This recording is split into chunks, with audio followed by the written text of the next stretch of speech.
Salut à tous la chaîne, bienvenue sur cette vidéo qui aujourd'hui va être un podcast avec Kenji. Kenji donc qui je pense va être intéressant pour vous tous, pour voir un petit peu la vie d'un sportif, la vie d'un passionné aussi de cuisine, d'un voyageur. Vous allez voir, il est assez intéressant sur l'ensemble de son cheminement.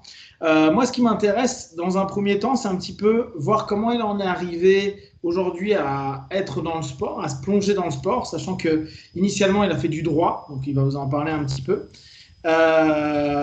Et après, un petit peu, on va parler de ses passions, on va parler un petit peu de sa vision du sport pro, entre guillemets, en France. On en reparlera parce que c'est un peu compliqué dans notre milieu, mais c'est intéressant d'avoir quelqu'un qui fait des arts martiaux et qui peut être pro, mais on va bien redéfinir ce terme-là. Et puis après, on parlera de différentes choses. Kazi, est-ce que tu peux te présenter un petit peu et nous dire ton parcours au départ, que je trouve moi intéressant, qui est ton parcours jusqu'à. Tu as fait un M1 de droit, hein, c'est ça?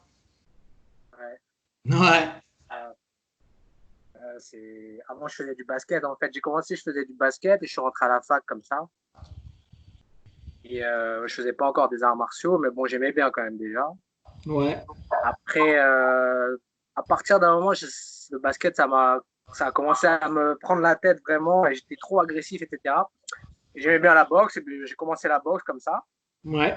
la boxe thaïlandaise. Et après, et c'est là où tu donnais les cours Mm. avec Fabien au MMA. Mm. Et du coup, voilà, petit à petit, après la boxe, je suis allé faire du MMA. Et après ça, je suis parti au Brésil. Mm. Et après, là-bas, j'ai commencé vraiment le jiu-jitsu. J'avais commencé un peu avec toi. Et enfin, on faisait du sol, quoi, en fait. C'est du seul. Ce qu'on appelle du sol. Et après, au Brésil, j'ai fait pour de vrai, vraiment, intensément. Après, je suis rentré en France et puis ainsi de suite, quoi. Ça a continué jusqu'à maintenant. Mm. J'ai fait ma maîtrise à Paris. Et après ma maîtrise, en fait, j'ai commencé à travailler pendant ma maîtrise dans un truc à rien à voir. Donc quoi? Et après, dans les vêtements, je vendais des vêtements. Une marque japonaise qu'on ne nommera pas. Il n'y en a pas beaucoup, hein. Ouais. Mais voilà, et puis après voilà, je continue un peu. Après un temps d'arrêt. Et après, j'ai travaillé à la lutte, dans un club de lutte avec Sylvestre, qui a créé un club de lutte. Et j'ai été embauché pour donner des cours de lutte pendant 2 ans. Donc, je m'occupais du club et des enfants et des adultes, tout le monde, quoi. Jusqu'à maintenant. Et maintenant, je fais juste du jiu-jitsu brésilien, puisque le club de lutte, on l'a fermé. Et du coup, juste ça, donner des cours et m'entraîner, combattre et arbitrer, donner des séminaires ou des trucs comme ça. Au niveau basket, t'as vu un assez haut niveau, non? T'étais en quoi? T'étais en junior? Junior et t'étais en niveau national, non? Non, j'étais pas terrible. Le mieux qu'il y avait, c'était la nationale, la dernière année, je pense, en cadet. Mais Ok. c'était pas pour moi, en fait, c'était nul. Moi, je jouais pas. De toute façon, même, j'étais nul, quoi. Enfin, j'aimais bien le basket, hein, mais bon, après, c'était pas terrible. Après, quand je suis rentré à la fac, on a joué. Là, c'était plus fort et on jouait pas mal les championnats de France chaque année, plus championnat de Paris. En gros, on gagnait à Paris, après, on faisait les championnats de France. Et puis voilà. Ouais, c'était un niveau honnête, quoi, mais c'était pas non plus extraordinaire. Le sport, ça a toujours été un truc important dans ta vie? Avant le basket, franchement, non, en fait, si, j'ai fait tous les sports, quoi, quand même. J'ai fait tous les sports depuis que je suis petit. Après, j'ai tout fait, je crois, à l'école. Donc, ouais, ça a toujours été important. Après, de là à vouloir vivre de ça, non, pas spécialement. Ouais. Euh, Après, oui, ça a toujours été important, ouais, c'est sûr. C'est c'est marrant parce que tu sais, la plupart des gars qu'on a connus, ils se sont dit après le bac, je fais pas un BPGEPS, je fais un STAPS, et puis après, je deviens un prof de sport ou ce que je veux. Toi, tu n'as jamais eu cette idée-là en tête. Initialement, toi, tu ne disais pas que tu allais bosser dans le sport. Moi, c'est typiquement, en fait, c'était le parcours. Bah, j'y ai pensé. Enfin, quand tu sais, es au lycée, tu te dis, bon, je vais m'orienter, je sais pas trop quoi faire. Hmm. Et j'y ai pensé. Je me suis dit, mais c'est nul, ça. J'ai pas du tout envie de faire ça. C'est Ouais. le STAPS, c'est l'enseignement du sport, déjà. C'est pas faire du sport. Bien sûr. Déjà, en soi, prof de sport, ça ne m'intéresse pas. Et puis voilà, les débouchés, c'est prof de sport, quoi. Moi, quand j'étais au lycée, je voulais faire des écoles de commerce, des grandes écoles ou des trucs comme ça. Ouais, d'ailleurs, c'était marquant. Je me souviens à l'époque, quand tu es parti au Brésil, donc la première fois, là, quand tu as fait ton échange à Sao Paulo, c'était ça, hein, c'était une année tu as eu une année à Sao Paulo. C'est Une ça? année, Je suis parti une année étudier. Après, je suis resté un peu plus longtemps au total, mais je suis parti un an pour les études. C'était génial. Ça a été une grosse opportunité. Je me souviens qu'on en avait papoté et tu me disais que tu te tâtais à y aller au départ. Et qu'est-ce que tu en as tiré, hormis passer ta vie sur les tatamis? Parce que à cette période-là, t'étais pas encore accro à 10 000% au MMA, au jiu-jitsu brésilien. Tu aimais bien, tu venais à tous les cours, tu te faisais plaisir, mais tu n'étais pas en mode je vais faire de la compète. Tu faisais. Ah si, tu avais déjà fait un combat ou deux à Berlin. Non, ouais, c'est ça, hein, en Allemagne. T'avais déjà eu ton combat en Angleterre? Non. Non, c'est après quand je suis revenu. Mais j'étais déjà quand même bien allumé, je pense, avec la boxe. Ouais. La boxe, le MMA, bon, c'était cool, quoi, parce que bon, il y avait un aspect un peu plus sparring, etc., dans l'entraînement. Donc, avec André, c'était un peu, à ce moment-là, en tout cas, c'était pas pareil. Et du coup, c'est pour ça. Mais moi, en vrai, j'aurais fait que de la boxe, j'aurais été content, hein. D'accord. Je préférais la boxe largement. Ah yes. Ouais, ouais, c'est vrai que moi je t'ai juste vu faire la transition vers NBF à un moment donné. Ah ouais, et tu t'entraînais déjà beaucoup en Muay Thai? Moi, j'allais tous les jours chez André. D'accord. Après, en vrai, c'était pas, tu vois, c'était pas ce que ça peut être dans d'autres clubs. C'était pas, boum, on se cogne. Et voilà, c'était comme ça, mais c'est comme ça que je suis rentré dedans. Et après, moi, c'était le kick, quoi. J'aimais bien le kick, en fait, à la base. J'aimais pas. Et j'aimais bien les sports au sol un peu parce que je le vois à la télé. Je me dis, ah, c'est quand même stylé et tout ça. C'est pour ça que j'ai fait un peu du MMA. En fait, j'ai fait du MMA en pensant au jiu-jitsu brésilien un peu. Hum, Je me dis, ah, hum. c'est quand même stylé d'avoir un kimono, tu vois. Moi, je suis à moitié japonais. Ah, c'est quand même. Il y a un petit truc, quoi. Mais Ouais. moi, j'ai pas fait de judo. J'en ai fait quand j'étais petit, mais bon, c'est pas non plus un truc en moi. Et du coup, bah, c'était stylé, quoi. C'était un truc que je voulais faire, en tout cas. Et après, en fait, à la base, moi, en fait, c'est que je devais pas aller au Brésil. C'est que je devais aller au Japon. Ah ouais? Ah d'accord. Tu devais faire ton année au Japon. Ouais, je savais pas. Ah non, je savais pas. Non, non, non, du tout. Ah ouais, cool. À la base, j'avais été sélectionné, hein, c'était sûr que j'y allais pour aller étudier pendant un an à Waseda, Ouais. l'université. Et donc, bah, voilà, je commençais à chercher un logement, etc. Ma famille, elle était au courant et tout, et j'étais content. Et c'était en 2011, je crois, et du coup, c'est l'année où il y a eu le tremblement de terre, le tsunami, et Fukushima. Hum, Et du hum. coup, ben, la fac, ils m'ont appelé, c'est annulé, on rapatrie tout le monde, tu peux pas y aller l'année prochaine, c'est mort, etc. Alors que je travaillais super dur, c'est la seule année où j'ai travaillé vraiment dur à l'école pour. Et du coup, ben, ils m'ont dit, ben, écoute, c'est mort. Ouais. Du coup, pour ton voyage l'année prochaine, ben, c'est mort. Mais si tu veux, ben, on a déjà choisi pour la plupart des échanges nos meilleurs étudiants pour partir. Donc, tout ce qui est bien, les États-Unis, le Canada, etc. Donc, c'est mort, tu peux pas y aller. Bon, si tu veux, il reste quelques pays qu'on n'a pas choisis. Et j'ai vu, à l'époque, j'avais quand même mis le Brésil, tu vois, en option numéro 2, mais tu sais, je mettais ça comme ça parce que je trouvais ça, ah, ça a l'air cool. Hum, Imagine, hein. hum. Et m'a dit, bah, le Brésil, par exemple, on n'a pas choisi, ou la Corée du Sud. Elle m'avait dit ça, il y avait genre le Danemark, je crois, un truc comme ça. Et du coup, elle m'a dit, bon, est-ce que tu veux quand même postuler? T'as tes chances, quoi. Vu que j'étais pris pour le Japon, c'est un des plus demandés. Et du coup, je dis, bah oui, vas-y, le Brésil, mais tu vois, tu sais, j'ai tenté, enfin, c'était comme ça. Et au final, ben, ils m'ont pris, quoi, sur des petites triches et j'ai été pris, quoi, finalement. C'est génial. Donc, en fait, t'es parti là-bas, tu parlais pas du tout brésilien. T'avais pas du tout appris le portugais.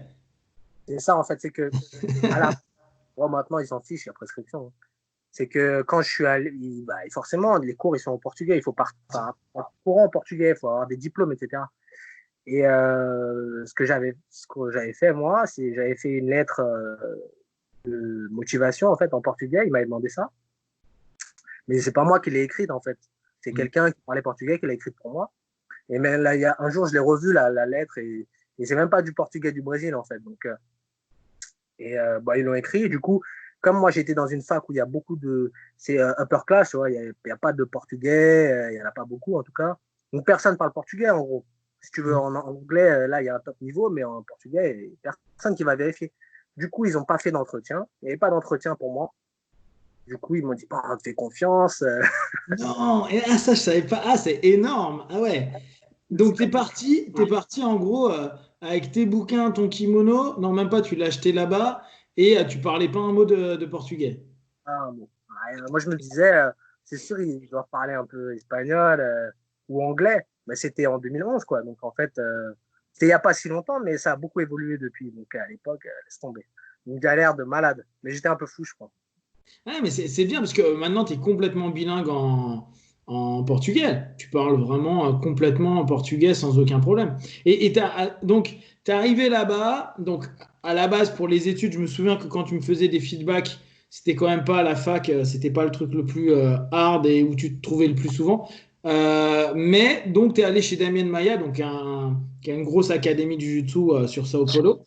Et c'est là où tu as commencé à passer ta vie sur les tatamis, c'est ça?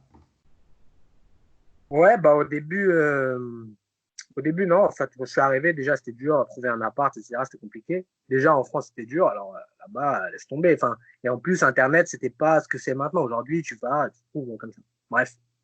Donc, déjà, j'ai mis 2 semaines, quoi, à trouver un endroit où vivre. J'étais dans les auberges de jeunesse au début et tout. Puis après, je me suis dit, bon, t'es au Brésil, t'es obligé de faire du jiu-jitsu brésilien. Du coup, Mm. j'y suis allé, je commençais à regarder un peu les académies. Et moi, où j'étais, c'était pile entre deux grandes académies. Il y avait Alliance et il y avait celle-là, avec Demian Maia. Et du coup, j'ai hésité pendant longtemps. Et à l'époque, j'étais vachement timide quand même. En 2011, j'étais vachement plus que maintenant. Et du coup, j'ai hésité pendant longtemps avant d'y aller, tu vois. Et au final, j'y suis allé. Je me rappelle la première fois, je suis allé et j'ai pas osé rentrer. Je me dis non, c'est. Et tu sais, c'était comme dans les documentaires sur le Brésil à l'époque. Tu vois, c'était un truc. Il y avait un petit escalier, c'était un truc en hauteur, un dojo là. Tu sais, au premier étage au-dessus d'un garage. Il n'y avait pas de vitres. C'était pas un truc tout propre, un fitness park. Quoi, hein. Ça Donc, aurait été peut-être différent si tu étais allé chez Alliance. Parce que Alliance déjà avait plus d'argent. ça, c'était différent. En plus, à Alliance, j'avais déjà vu des reportages et tout. Ouais. Et du coup, c'était comme ça. Et la première fois, je suis allé, j'ai fait une mytho. Je dis non, c'est trop. Et finalement, bon, j'y suis allé quand même, je me suis forcé. Je suis allé et c'était sa tante, en fait, qui était à l'accueil. Et les cours, tu vois, quand il n'y a pas de cours, bah, il n'y a personne, en fait. Sa Mm. tante, elle était à l'accueil. Sa tante, elle a, je sais pas, 70 ans. Laisse tomber, elle parle pas un mot d'anglais ou quoi. Même s'il y avait quand même des étrangers. À l'époque, c'était un petit gym. Et bah, c'était une galère pour commencer l'entraînement là-dedans et tout. Et au final, je suis arrivé et elle m'a dit de revenir à telle heure et il y avait un instructeur qui parlait anglais. Et puis après, ça allait tout seul, en fait. Ça, c'est marrant parce que c'est vrai que maintenant, bon, quand on te connaît, on sait que tu n'es pas vraiment timide, etc. Ça, t'avais quoi? T'avais 2001, t'avais quoi? 19 ans, 20 ans? 2011, ouais, 2011, j'avais 20 ans. Ouais, c'est ça. Pour un gamin de 20 ans aujourd'hui, qu'est-ce que tu lui conseillerais justement un peu Ah, timide qui se dit, tiens, je vais au fin fond du monde, parce que là, tu étais quand même au fin fond du monde. Alors, bien sûr, aujourd'hui, avec, comme tu dis, Internet, ça a évolué, mais justement, pour dépasser un petit peu ce stress, cette peur qu'il peut y avoir de pousser les portes d'un dojo ou d'aller dans une zone un peu plus inconfortable pour lui, qu'est-ce qui t'a, toi, poussé et qu'est-ce qui serait une idée que les gars pourraient faire pour se dépasser? moi, je sais pas, mais je sais que, en fait, moi, c'est la première fois quand j'ai commencé la boxe. Quand je suis allé chez Zetoun la première fois, et bah, c'est pareil, tu vois, il faut passer des portes et c'est pas facile d'y arriver, c'est pas un truc qui arrive comme ça et tout. Et j'ai mis longtemps à me décider, tu vois, parce que j'étais vraiment timide. Quand j'ai commencé, j'avais quoi, 18 ans, 19 ans. Mm, mm, mm. 18 ans. J'étais même pas encore. C'était la première année où je suis rentré à la fac à 17 ans et j'ai arrêté la fac pendant un an. Et, c'était un truc de fou, quoi. Et j'avais la peur, tu vois. J'étais vraiment timide, maladif, tu vois. J'avais peur. Et bon, finalement, je suis allé et genre, je me suis dit, vas-y, on n'a qu'une vie, il faut y Mm. aller. Et finalement, je suis allé, c'était super, quoi. Et au début, je me sentais complètement con à faire, tu sais, tu fais du shadow, mais tu sais pas boxer. Ah, tu te Bien sens sûr. bête, hein. Et ben, je me sentais complètement bête et tout. Et au final, ça allait vite et je me sentis super bien. Et c'est cette expérience qui après a fait que j'ai pu le refaire après. Parce que je me suis dit, bon, la peur, ça apporte rien en fait, tu vois. C'est des trucs que tu construis dans ta tête un peu, tu sais, tu projettes. Ah, et si jamais, mais en fait, tout le monde s'en fout que tu vas pas, demain tu vas plus, ça change rien. Et voilà, c'est juste ça, il faut pas trop réfléchir. Et toutes les fois où j'ai fait un truc qui me faisait peur pour ça, bon, j'ai jamais regretté. Ça vaut le coup de le faire. Tu penses que les arts martiaux, ça t'a rendu moins timide? Parce que là, maintenant, bah, on va en parler après, mais tu fais de l'arbitrage au niveau international. Bon, tu m'as dit qu'il y a quand même des moments, c'est relou parce que tu as arbitré les mondiaux et tu as une pression de taré, des méga profs hyper connus qui viennent te casser les couilles à un moment donné. Mais est-ce que tu penses que les arts martiaux, et là, qu'importe le style, hein, mais ton voyage martial, en tout cas, t'a permis d'être moins timide et de passer un step avec ça? Je sais pas si c'est les arts martiaux. Ouais, Je dirais que c'est le sport déjà en général. ouais. Euh, Après, les arts martiaux, ouais, ça peut aider. Après, je sais même pas parce que c'est aussi, moi, j'ai toujours dit, tu vois, maintenant, là, j'ai 29 et je réagis comme quelqu'un de 25. Et quand j'avais 18, ben, je réagissais comme un mec qui avait peut-être 15 ans, tu vois, je suis un peu en retard, en décalé. Au final, quand j'avais 20 ans, j'ai fait quelque chose, tu vois, je suis devenu moins timide ou je suis un peu. Mais c'est ce que tout le monde fait à cet âge-là, quoi. Les autres, ils le font un peu avant, c'est juste que moi, j'étais un peu en retard. Après, les arts martiaux, bien sûr, ça aide, mais oui, Ouais. ça peut forcément aider, mais après, c'est aussi, à mon avis, le process naturel, quoi, tu vois. Après, moi, je suis quand même toujours quelqu'un de introverti, je serai jamais ça. Après, c'est sûr que, en tout cas, avoir des objectifs avec les arts martiaux, ça m'a aidé, tu vois, parce que c'est sûr que si je l'avais jamais fait, par exemple la boxe, hein, peut-être toute ma vie, je ne l'aurais pas fait, tu vois, parce que j'aurais pas eu la base pour me dire, bah, tu vois, la première fois, tu l'as fait, ça s'est bien passé, tu peux le refaire. J'aurais dit, bah, non, je ne l'ai pas fait, bah, je ne vais pas le refaire parce que je ne l'ai jamais fait, donc je ne le ferai pas. Ouais, c'est le principe du win. Quand tu gagnes une fois ou que tu y arrives une fois, tu t'autorises à recommencer parce que tu sais que tu rentres dans une zone de confort ou en tout cas quelque chose qui est connu. Ce qui est intéressant, c'est que moi, je me souviens qu'à l'époque, et je me souviens qu'on avait parlé là où je mettais ma bécane là, devant, devant le dojo, quoi, pas loin du dojo d'André. Quand je te demandais ce que tu voulais faire à l'époque, tu me disais, moi, je me verrais bien voyager partout. Alors, c'est marrant parce que tu étais introverti. Et ton truc, c'était, j'aimerais être avocat d'affaires. Alors après, je pense qu'on avait des références d'avocats d'affaires qui sont peut-être complètement à l'ouest, mais qui étaient, moi, mon délire, c'est de partir dans un pays, bosser dans un pays, bosser dans un autre pays, etc. etc. Ça, c'est quelque chose que tu avais depuis longtemps en tête, cette envie de voyager et de découvrir le monde. Moi, j'ai toujours pensé ça, même avant, hein. Je me suis toujours dit, ouais, mais je ne vais pas faire ce diplôme, avant même de m'orienter, je ne vais pas faire ce diplôme, alors que si je vais ailleurs, il ne vaudra rien, tu vois. Mm. Euh, et c'est pour ça que j'avais cette idée, même quand j'ai fait du droit, j'ai toujours fait droit international, j'ai jamais fait, je me suis toujours dit, ouais, mais ça sert à rien, si je vais bouger, ça sert à rien. Euh, Ça, c'est vrai, j'ai toujours eu ça. Après, si j'avais un pote quand j'étais plus jeune, au collège et à l'école et tout, on était toujours dans cette idée-là, ouais, nous on était des débiles, tu vois. Ah, on va aller aux États-Unis, on va aller là, on va voyager, on va faire ci. Bon, la France, c'est tout pourri, tu vois. Tu sais, c'est mobile. Non, nous, on veut bouger et tout. C'est un peu ça, c'est pour aller à contre-courant. Après, bah, finalement, ça s'est fait, tu vois. Mais C'est ça. donc, j'ai toujours aimé voyager, de toute façon. Ouais, parce que c'est ça qui est amusant. Alors, bon, là, tu as fait ton année au Brésil, etc. Là, tu t'es vraiment plongé dans le cœur du jiu-jitsu. Tu es revenu, tu as continué un petit peu. Là, tu étais en quoi? Tu passais de la licence au master après? Quand je suis revenu du Brésil, Quand tu es revenu du Brésil, ouais. au Brésil, j'ai fini ma licence et après, j'étais en maîtrise. C'est ça. Et voilà. Et tu as fait une année de maîtrise et après, tu as fait stop. La première année, j'ai fait une maîtrise. Quand je suis rentré directement, j'ai fait la maîtrise de droit international, je crois que c'était public. Et le retour, déjà, ça a été dur, hein. Le changement de système et tout, ça a été plus dur que dans l'autre sens, en fait. Hmm. Parce que la fac, là où j'étais, c'est particulier quand même. Et ça change vraiment tout. Et puis la maîtrise, c'est exigeant aussi. Et du coup, j'ai fait ça et je l'ai raté la première année. J'ai pas eu ma maîtrise. et de 0,2. Tu sais, après le rattrapage, je suis allé au rattrapage et après, il me manquait des points et tu vois, sur des choses que j'estimais que c'était que je me suis fait voler, quoi, tu vois. Et ça m'a complètement dégoûté de ce système-là, un peu. Le système universitaire, ça me rendait fou, quoi. J'aimais pas ça. À la base, j'aime pas trop les études et puis là, ça m'a rendu fou. Mais je me suis quand même réinscrit. Et par contre, la deuxième année, la deuxième fois que j'ai fait la maîtrise, déjà, j'ai pas fait la maîtrise la même. J'ai fait droit des affaires, la deuxième, et j'ai fait en correspondance. En fait, inscrit à la fac, mais j'y allais pas, en fait. J'avais pas besoin, j'avais quelques présences et le reste, j'y allais pas. Ça a changé ma vie, quoi. Heureusement que j'ai fait ça, sinon je n'aurais pas eu la maîtrise. Et là, la maîtrise, bah, j'ai vraiment pas travaillé pour le coup. Et j'étais vraiment pas du tout sérieux. Et puis, je l'ai quand même eu, mais c'était vraiment pas mérité pour une fois.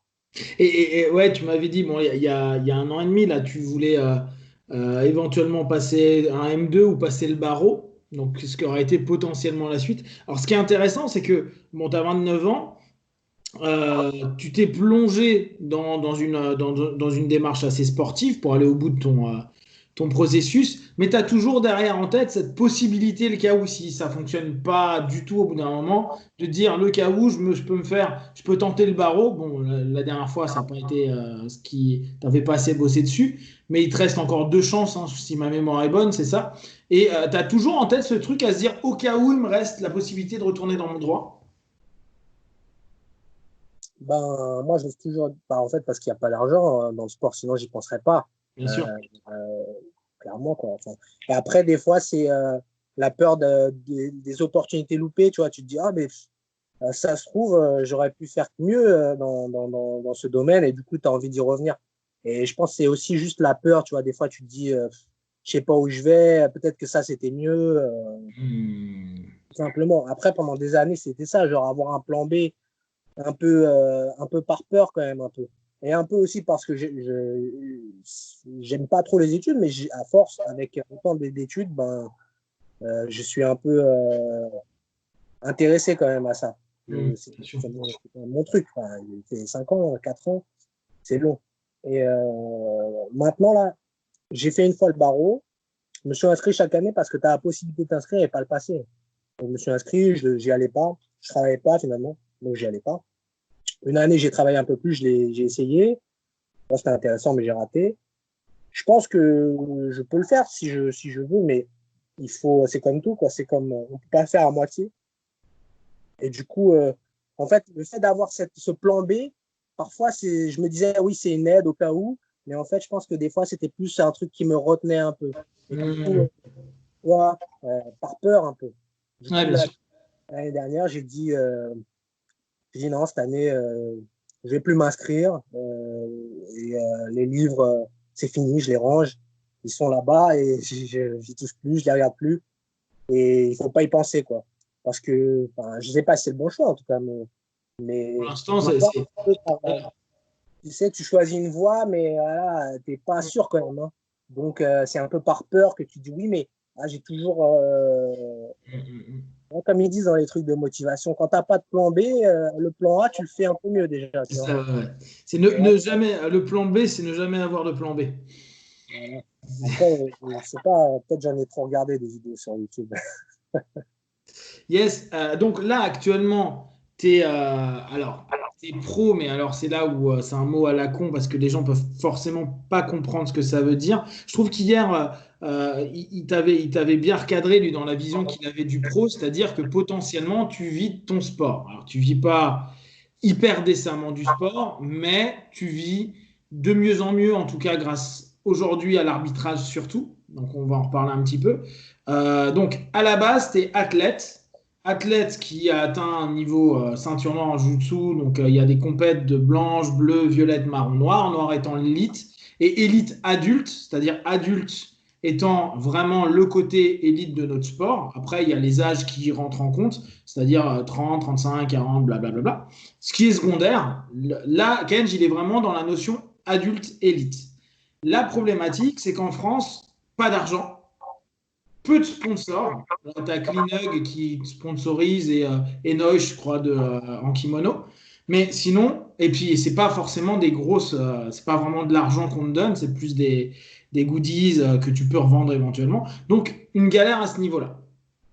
Tu arrives, et ça a été super bien, tu as passé donc BPGEPS lutte, donc le BPGEPS qui est un brevet d'État qui permet de donner des cours et d'être payé pour ça. Donc ça, tu t'es en fait spécialisé, mine de rien, dans le sport grâce au BPGEPS. Le BPGEPS, c'est quelque chose qui valorise quand même cette notion-là. Tu donnes des cours particuliers en Jiu-Jitsu et en MMA. Et tu gagnes aussi de l'argent en faisant de l'arbitrage national et ou international sur les différentes fédés. Ça, c'est en ça où on peut dire t'es pro. Le problème, c'est que t'es pro sans vraiment vivre correctement d'un point de vue financier. Comment tu t'en sors en jonglant avec tout ça? Comment tu vis cette phase-là? Est-ce que tu es content de ce que c'est jusqu'à aujourd'hui? C'est-à-dire que même si c'est un peu galère, c'est quand même sympa parce que tu peux t'entraîner, tu es payé par ta discipline, entre guillemets. Quelles sont tes attentes par rapport à ça et comment tu vois quelles seraient, ouais, je pense, les attentes? Parce que je sais qu'il y a les États-Unis là derrière qui me revient en tête. Quelles seraient tes attentes par rapport à tout ça? Ben, ouais, j'ai envie, oui.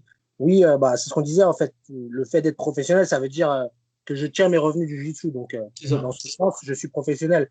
Après, c'est différent du sens, t'es footballeur professionnel, t'as un salaire, c'est pas pareil. C'est ça. Et il Parce faut que bien nous, comprendre notre le sens. discipline, on ne gagne pas d'argent. Il peut gagner le plus grand tournoi du monde, les mondiaux, il gagnera que dalle. C'est-à-dire rien, de rien, de rien. Au mieux, il va gagner des gens qui veulent le sponsoriser. Mais c'est tout. Donc ça, oui, dans ce sens, je suis professionnel et dans l'autre sens, non. Après, bon, j'aimerais bien gagner plus, c'est sûr. Mhm. Ben après, je sais pas trop ce que j'attends en fait, tu vois. Mais bon, c'est sûr que en gros, maintenant, là où j'arrive, il n'y a plus beaucoup d'options. J'ai fait tout ce que je pouvais faire pour gagner de l'argent. Après, la prochaine, c'est avoir sa propre académie et gagner de l'argent. Et là, je pense que si un jour ou l'autre ça se fait, ça va augmenter forcément beaucoup les responsabilités, mais les revenus aussi, quoi. Ça, Mhm. c'est sûr. Après, c'est ce que j'aimerais bien faire un jour. Après, pas forcément maintenant ou quoi, mais ça va arriver à un moment ou à un autre, quoi, je pense. Ouais, ton objectif là, en tant que. Alors là aussi, il y a quelque chose de compliqué parce que tu es athlète et tu n'es pas que prof. Donc tu veux encore avoir des performances athlétiques, c'est-à-dire tendre à gagner des compétitions euh, à haut niveau. Et en même temps, vu que ça te rapporte que dalle, c'est ça le problème, c'est que ça ne rapporte rien d'un point de vue financier, tu dois donner des cours. Donc tu dois quand même baser ton temps entre donner des cours et t'entraîner toi. Ton idée à moyen ou long terme, d'ici combien de temps tu te verrais créer ton académie en imaginant que tu as la possibilité de le faire? Sous combien de temps tu aimerais en gros mettre de côté l'intensité du niveau athlétique pour rentrer plus dans le professorat? Ouais, je pense que d'ici 5 6 ans, ça paraît très logique. Après, ça dépend de ma situation à ce moment-là. Après, en fait, ouais, c'est vrai, on a deux métiers, quoi, en quelque sorte. Deux métiers, mais un qui ne paye pas. Oui, c'est ça. Ils ne payent pas, mais en même temps, si tu fais mal celui-là, ça va se ressentir sur l'autre. C'est ça qui est compliqué. Si tu Hum, n'es pas un bon compétiteur, si tu t'es nul à chaque fois, les gens ils vont pas vouloir s'entraîner avec toi pour donner des cours, alors que ça c'est pas forcément lié. Ça peut être lié, mais c'est pas forcément lié. Et du coup, ben, c'est compliqué. Après, moi, par expérience, je vois d'où vient l'argent dans le jiu-jitsu et c'est en donnant des cours et en donnant plutôt des cours privés. Le reste, à part l'arbitrage, c'est pas vraiment très intéressant. hum. Voilà, de toute façon, j'ai pas fait ça spécialement pour l'argent. Après, si on peut en avoir, c'est mieux quand même. Faut vivre, ouais, ouais, c'est ça. Ça, ce qui est clair, c'est que j'attends pas de vivre des sponsors. Ouais, ouais. Mais c'est là où tu te dis, c'est compliqué parce que le sponsoring, c'est ce qui devrait pouvoir te permettre de vivre en tant qu'athlète. Tu vois, admettons que on n'est pas bah, c'est ce qui se passe nous dans notre sport. On n'a pas d'argent en tant que tel. On n'a pas un club qui paye ou on n'a pas la fédé qui donne de l'argent quand tu gagnes. Encore que là, ils tentent de donner maintenant un petit peu au niveau France. Mais c'est le sponsor, logiquement, qui devrait te faire vivre. Donc, à partir de là, on passe à côté de quelque chose qui est complexe. C'est que, ouais, Le problème avec nous, c'est que déjà, je ne sais pas si c'est spécialement dans le jiu-jitsu brésilien, mais par rapport aux autres sports, nous, ce qu'on dit un sponsor, le mec, il te donne, tu vois, un stylo, un t-shirt, il dit, bah, je suis ton sponsor. mm, Non, pour moi, ça marche pas, ça. Et ça, c'est un truc, c'est un peu dans notre culture. Ah, tu veux pas un sponsorisé, tu me donnes un kimono gratuit. Pour moi, tu me donnes un kimono gratuit, t'es pas mon sponsor. D'ailleurs, je dirais non.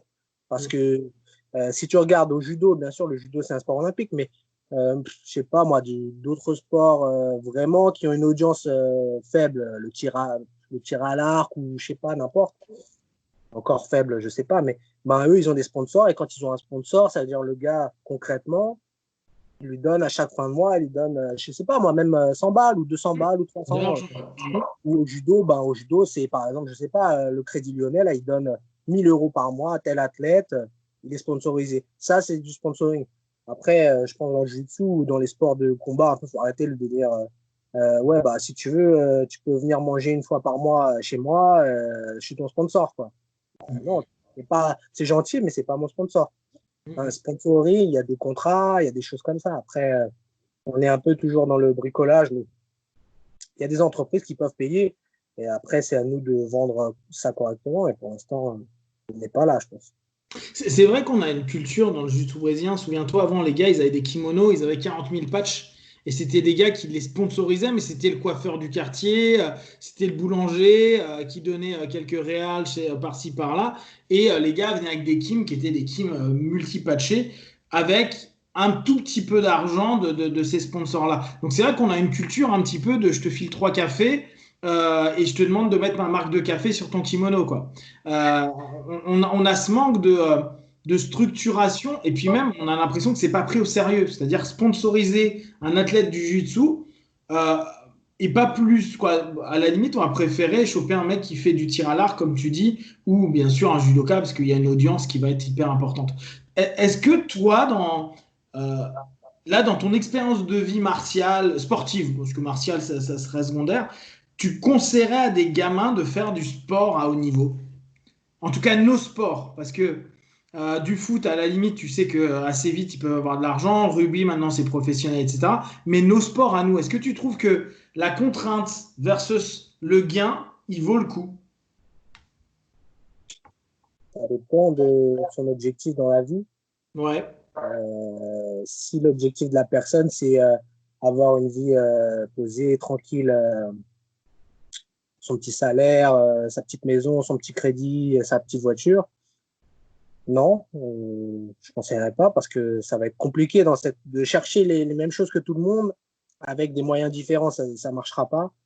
Après, si c'est autre chose, peut-être voyager ou tu vois, ce genre de choses, des trucs un peu alternatifs, pourquoi pas. Après, il faudra qu'ils sachent que c'est compliqué, mais après, en plus, ça évolue vite, donc c'est un peu dur à dire, mais c'est clair que si tu veux une vie, voilà, non, moi je veux faire 30, je sais pas moi, 80K à l'année, je veux ma BM avant mes 30 ans, je veux ci, je veux ça, c'est mort.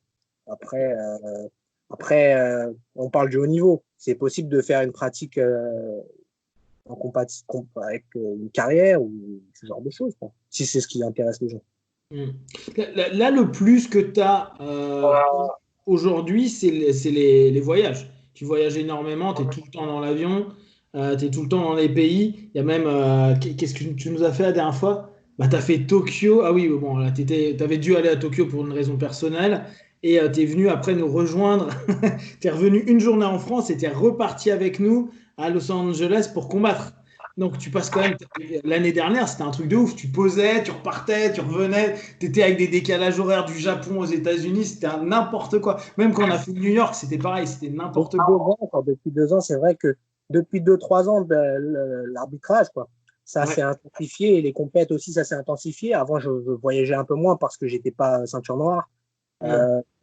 Et ben, c'est vrai que des fois, je prends un peu de recul et je me dis, putain, c'est ouf, quoi. Tu vois, je suis allé partout, presque partout maintenant. Et des fois, dans des calendriers, ça n'a pas de sens. Je vais à New York, je rentre à Paris, le lendemain, je vais à Tokyo, 2 semaines après, je suis à Los Angeles et je reviens, il y a une compète. Mais c'est ça j'aime bien être un peu pas dans la norme, tu vois, pour ça. Tu vois, genre, ah oui, bah, j'attends le mois de juillet. Au mois de juillet, j'irai à la plage au Sable d'Olonne, je sais pas, tu vois, comme tout le monde. Moi, j'aime pas ça. Moi, j'aime bien au mois de décembre, allez, on va là, il y a une compète, puis boum, après, il faut travailler là.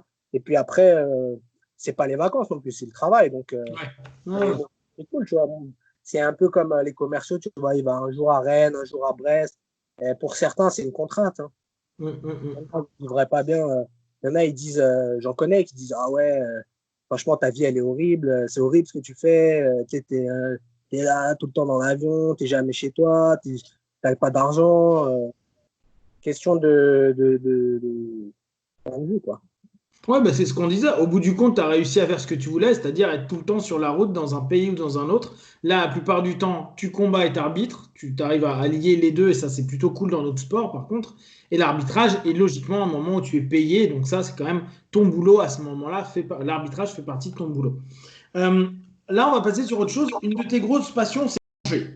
Mais ce qui est intéressant depuis, je trouve, bah, là, plusieurs années, c'est que tu es en train de partir sur la cuisine. C'est-à-dire que autant avant, tu étais à toujours prendre les petits plats à gauche à droite, nouvelle pizzeria, nouvelle pâtisserie, etc.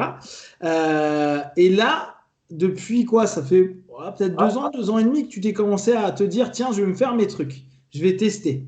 Comment t'abordes alors, déjà, comment t'abordes la nourriture, toi qui es athlète, et où malheureusement on a des styles à catégorie, c'est-à-dire qu'il faut avoir un poids pour combattre, et que tu décides donc d'un poids que tu vas avoir. Et après, comment tu t'es plongé dans l'aliment? Alors, moi, j'aime pas ça, dans la cuisine, parce que c'est pas de l'alimentation. Comment tu t'es plongé dans la cuisine? Qu'est-ce qui t'a attiré dans ça? Bah, déjà, moi, le premier truc, c'est qu'avant, je combattais à 66 et avant à 69 aussi. Et que, euh, et qu'à l'époque, ben, j'étais quand même plus léger de base, mais il y avait beaucoup de régimes, etc., beaucoup de restrictions. Mais pour moi, ça faisait partie de quotidien, de la vie, quoi. C'était normal. Et du coup, ben, je m'autorisais un jour par semaine où tu manges un peu ce que tu veux. Du coup, ce jour-là, ben, soit je mangeais vraiment ce que j'aimais, ou soit j'allais tester un truc vraiment bon. Ça part de là. Après, tu vois, ça fait peut-être des séquelles, tu vois, des séquelles psychologiques. Tu sais, quand on ne prive pas, moi, quand on ne me prive pas, j'ai l'impression il faut que je mange absolument. Tu vois. Bon, ça se calme hein, maintenant. Et puis après, quand j'ai arrêté de combattre dans les petites catégories, quand je suis monté, bah, c'était un peu ça, en fait. J'étais libre. Je pouvais manger ce que je voulais. À chaque fois, j'avais 4 ou 5 kilos de trucs. C'était pas bien parce que je pensais pas à la performance spécialement, mais ça a commencé comme ça, quoi. Du coup, maintenant, ça y est, j'ai pris 4 catégories et je peux plus manger ce que je veux, quoi qu'il arrive. Hmm. Et ça a commencé comme ça, je pense. Et après, avec les voyages, en fait, c'est aussi les voyages. Tu vois, les voyages, à chaque fois, tu vas dans un pays et tu vois, moi, je suis plutôt quelqu'un d'intéressé par les choses. J'aime bien découvrir. Et pour moi, un des meilleurs moyens de découvrir un pays, bah, c'est la bouffe, quoi. Dès que tu vas dans un pays, tu essaies de trouver qu'est-ce qui va être bien, qu'est-ce qui est sympa et tout. Et peu à peu, bah, c'est le sport, en fait, ça t'ouvre à ça. Et puis après, un truc t'ouvre à autre chose, tu vois. À force de découvrir des trucs, tu vas chercher, bah, tiens, à Paris, qu'est-ce qu'on a, nous?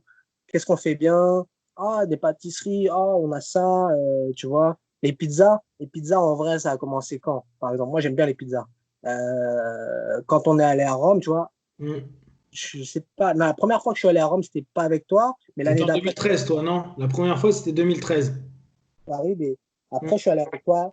Ouais, l'année qui suit. Du coup, et ça avait commencé en 2013. Je me suis dit, ah, les pizzas, c'est ouf et tout, c'est pas mal. Mais je mangeais pas des bonnes pizzas, hein, c'était pas rien de fou. Et comme ça, et puis petit à petit, ça a développé un peu la curiosité jusqu'à maintenant. Là, j'ai acheté un cours en ligne pour tu sais, faire les pizzas napolitaines et machin.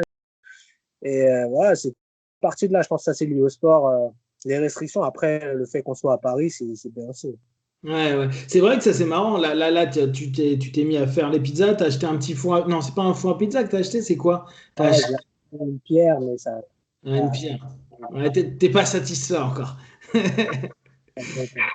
Mais, et donc, ouais, là, petit à petit, tu vas de plus en plus vers cette notion. Qu'est-ce que t'aimes dans la notion de cuisiner? Qu'est-ce qui te plaît dans le fait de faire la cuisine, ce type de cuisine, réussir à élaborer des recettes et autres? Qu'est-ce qui te plaît dans ça? Moi, ce qui me plaît, c'est de manger, hein. Après, je sais par cycle, hein, je suis pas toujours d'humeur à forcément le faire moi-même, hein. Il y a des moments, je fais aussi un rapport tout le temps, un calcul travail, récompense, tu vois. Si c'est énormément de travail pour un truc que j'aime bien, bah, je vais plutôt l'acheter. Surtout si c'est, par exemple, à Paris, des pâtisseries, ça me prend un peu la tête des fois de le faire. Je le fais de temps en temps, mais en vrai, je me dis, mais pourquoi je vais pas l'acheter? C'est 1000 fois meilleur. Et, euh, et voilà, après, j'aime bien, ça permet d'être concentré sur quelque chose, tu vois, d'essayer de progresser. Un truc qui soit pas vraiment compétitif non plus, parce que la compétition, ça devient toxique. Et ouais, juste comme ça. Puis après, pour manger, c'est sympa. C'est sympa pour apprendre des nouvelles choses, en fait, juste pour moi, perso.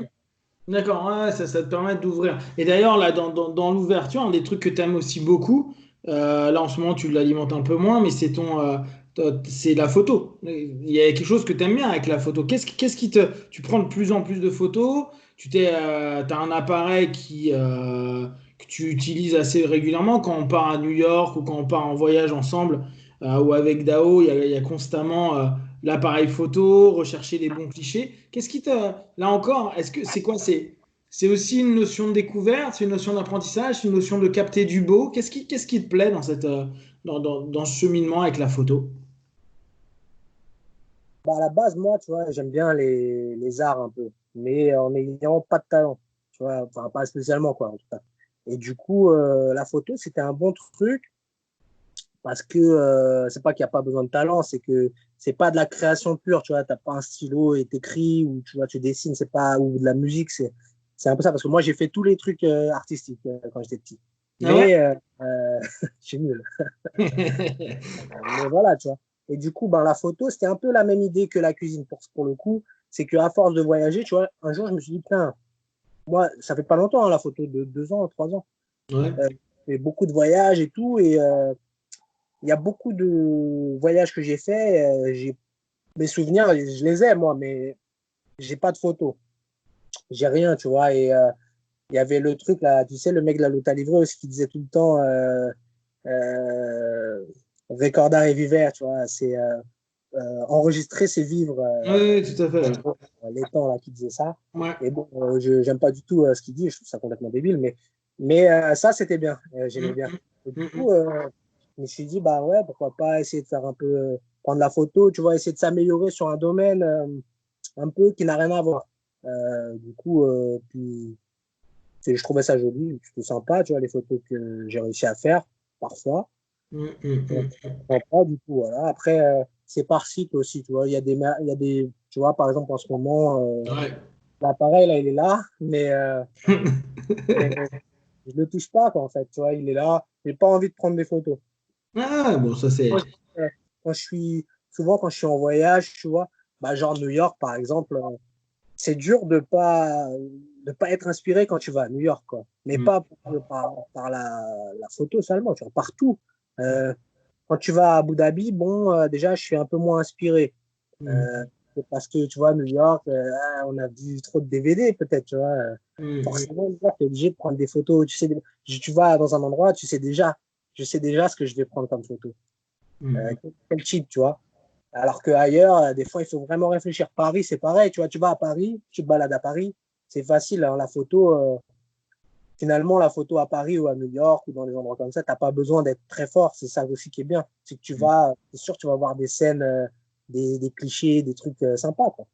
Toi, d'ailleurs, ce que tu préfères prendre en photo, c'est quoi? C'est les scènes de vie. Souvent, tu prends des passants, des personnes qui passent ou des moments de vie. C'est ça que t'aimes ou tu préfères les monuments ou je sais pas, un éclairage ou quelque chose comme ça? Moi, j'aime pas du tout les photos type carte postale, paysage. Je trouve que, en fait, moi, perso, hein, mais je suis pas un artiste, hein, mais quand je prends une photo, je me dis, il faut pas que ça soit n'importe quel pélo, il vient, il prend la même photo. Il pourrait prendre la même photo, tu vois. Si demain on va à la falaise d'Étretat, bah, tu prends toi ta photo, elle sera belle. Moi, je prends ma photo, elle sera belle aussi, tu vois. Après, bon, il y aura quelques différences, mais tu vois, moi, j'aime bien prendre, voilà, un mec qui passe dans la rue street, un peu, tu vois, à la volée. Je trouve ça vachement plus sympa. Après, plus je regarde, en fait, tu es un peu influencé par les réseaux, dans ce sens où les musées, enfin, tu vois, tu regardes des expos et tout, forcément, ça t'influence, les jeux de lumière, les trucs comme ça. Moi, je prends que en noir et blanc. Mm. Du coup, ben, forcément, les contrastes et tout, c'est intéressant. Après, je suis pas non plus très évolué, tu vois. Mais j'aime bien les trucs dans la vie, on marche, et j'ai pas pour objectif de, voilà, je cherche rien, ah tiens, photo. Et souvent, sur le coup, tu te dis, bah non, c'est claqué. Puis après, en regardant un peu, tu te dis, ah non, finalement, celle-là, il y a quelque chose. Ouais, c'est très instinctif en fait. C'est très, bah, comme beaucoup de photographes, c'est l'espèce d'appel de ce que tu estimes de beau qui te parle à un moment et prendre l'instant. Là, on est vraiment dans cette notion d'instant. Alors que la plupart du temps, c'est vrai que les photos carte postale, tu peux prendre l'instant, tu reviens dans 2 semaines, ce sera le même, quoi. Il n'y aura pas forcément. C'est joli, hein. Moi, je dis pas que c'est pas joli, mais c'est Oui, oui, ballot, bien quoi. sûr. Bien sûr, Moi, bien sûr. c'est vrai que quand j'étais petit, mon père il me montrait souvent les livres, tu sais, Henri Cartier-Bresson, là, il y en avait les photos noir et blanc ou William Morris, les photos noir et blanc de Paris, tu vois. Et les mecs, finalement, bon, il y en a, ils prennent parfois c'est des très belles photos, etc. Mais il y a beaucoup de photos dans ces livres de photos qui sont des photos anodines, tu vois. Il y a des enfants qui font du vélo dehors, euh, des gens qui dansent. C'est des photos, bah, peut-être à l'époque, tu les vois et tu te dis, ouais, ouais, c'est ballot, quoi, tu vois. Et quand tu les vois 100 ans plus tard, ben, tu te dis, Mm. ouais, incroyable, tu vois. Et ben, c'est un peu la même idée, quoi. Tu vois, Ouais. j'aime bien prendre un truc et peut-être que dans 20 ans, ils vont dire, ah, t'as vu, à l'époque, c'était comme ça et tout, les mecs, ils s'habillaient comme ça. Ah, chelou, j'aime bien ça. Ah ouais, ben, je me souviens à un moment, tu étais sur New York dans une librairie, je crois. Tu m'avais ouvert un bouquin où tu dis, regarde les vieilles photos qui Oui, dataient des années, je sais pas, 50. Et c'est vrai que d'un coup, tu es dans une ambiance. En fait, ça crée une ambiance. C'est pas juste, à la limite, l'Empire State Building, tu l'as eu dans les années 50, tu pourrais l'avoir aujourd'hui. Mais là, tu as l'ambiance de la vie, les personnes, comment ils sont habillés, comment ils se regardent, qu'est-ce qu'ils sont en train de faire. c'est ça. En vrai, tu vois, si on avait pris une photo de bah, l'Empire State Building, par exemple, dans les années 50, on l'aurait reprise maintenant. Bon, qu'est-ce qui serait différent? La qualité de la photo, peut-être. C'est ça, ouais. Ouais, le grain, Voilà, ouais. 20 ans après, une scène qui est à côté, effectivement, on le voit, mais tu vois, c'est un peu particulier. Ben, là, par contre, c'est sûr, moi, je trouve ça mortel, quoi. Après, question de point de vue, hein. Il y en a, ils aiment bien les paysages, hein. Ah, bien sûr, non, non, mais après, ça se discute pas. Ce qui est intéressant, c'est voir qu'est-ce qui te motive. Ok, ben, on va s'arrêter là. Qu'est-ce que, toi, là, pour finir, tu conseillerais à des personnes qui ont envie de voyager, des personnes qui ont envie de faire du sport, ou de se mettre justement dans de l'art ou dans quelque chose? Qu'est-ce que tu leur conseillerais pour commencer quelque chose de nouveau ou d'oser quelque chose de nouveau? Ouais, bon, il faut pas trop se prendre la tête, il faut juste le faire. Il faut pas trop se poser de questions. Ah, est-ce que ceci, cela, machin, comme moi je faisais avant, en fait. Oh là là, putain, qu'est-ce qui va se passer? Des projections, en fait. Tu vois, oh là là, si le gars il m'aime pas, si je fais de la photo et que c'est nul, bah non, il faut juste le faire et puis voilà, après. Moins mentalisé. Généralement, quand on fait, je veux pas trop, je parle pour moi, hein, on a peur d'un truc, mais on le fait quand même. Bon, au final, on a assez rarement des regrets, je pense. Pour les activités, je parle, attention, pas pour tout, hein. Bien sûr, bien sûr. Euh, investir en bourse, peut-être, il faut pas faire ça, hein. Mais les Bon, c'est activités, peut-être le moment d'investir, tu me diras, hein. attention, il y en a beaucoup qui perdent de l'argent, hein. Eh, Mais, mais ouais, il faut pas se prendre trop la tête. Et puis en plus, maintenant, c'est tellement facile de commencer quelque chose, tu vois, de manière douce, tu vois. T'es pas obligé d'aller direct dans le truc. Par exemple, t'aimes bien la photo, tu peux d'abord Allez, avec Internet, tu vas avoir des cours de photo, des vidéos de photos. Tu vois, tu commences pas, tu es zéro et tu passes direct chez les pros. Non, ça va, tu vois, ça va aller doucement.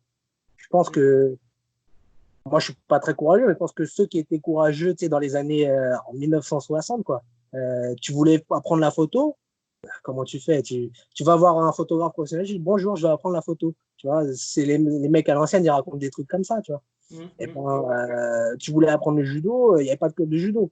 Donc, tu vas voir le seul japonais qui est peut-être à Paris, et bonjour, je vais apprendre le judo, tu vois. Les histoires de judo à l'ancienne, tu vois. Le mec, il va voir le vieux sensei, oh, j'aimerais apprendre votre sport et tout.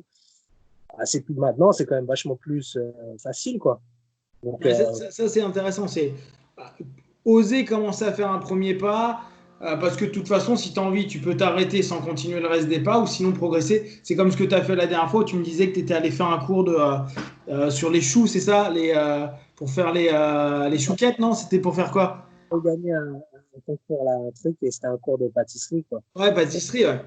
Mais c'est trop bien ça, parce que effectivement, tu peux commencer tout seul avec des tutos, des trucs, et puis après te dire, bah, je vais prendre un cours d'1 heure un soir dans un truc collectif, puis après peut-être un cours particulier, hein. Et c'est vrai que c'est comme ça que tu peux. Enfin, tu ne peux pas passer direct de 0 à 100, tu vois. Bien sûr.